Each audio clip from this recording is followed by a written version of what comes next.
Évoquons maintenant l'une des professions qui séduit les Français tout autant qu'elle suscite méfiance et doute, celle de journaliste. Il y a les journalistes titulaires d'un poste, comme moi, qui ne travaillent que dans une seule rédaction, et puis les journalistes pigistes qui ont plusieurs employeurs, comme Elina Veil qui a réalisé le reportage qui va suivre.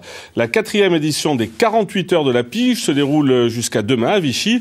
Reportage d'Elina Veil donc et de la titulaire Valérie Riffard.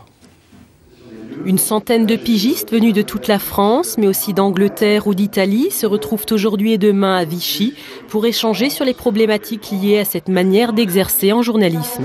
Le thème central des débats cette année, être pigiste en 2030.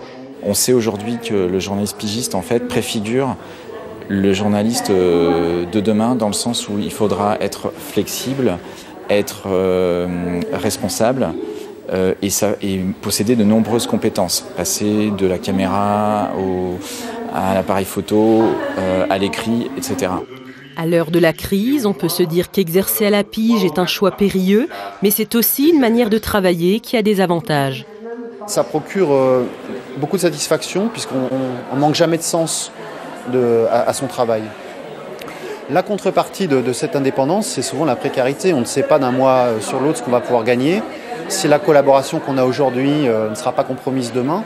Être pigiste peut être compliqué. Ces journalistes doivent organiser seuls leur activité et de manière efficace pour travailler régulièrement. Ces rencontres sont donc un vrai apport pour partager pendant 2 jours leurs expériences. Le travail de pigiste, c'est travail chez soi bien souvent, de la débrouille, un peu de concurrence aussi. Et le fait de partager des expériences, des envies, des craintes, des compétences, ça permet aussi de progresser dans sa profession.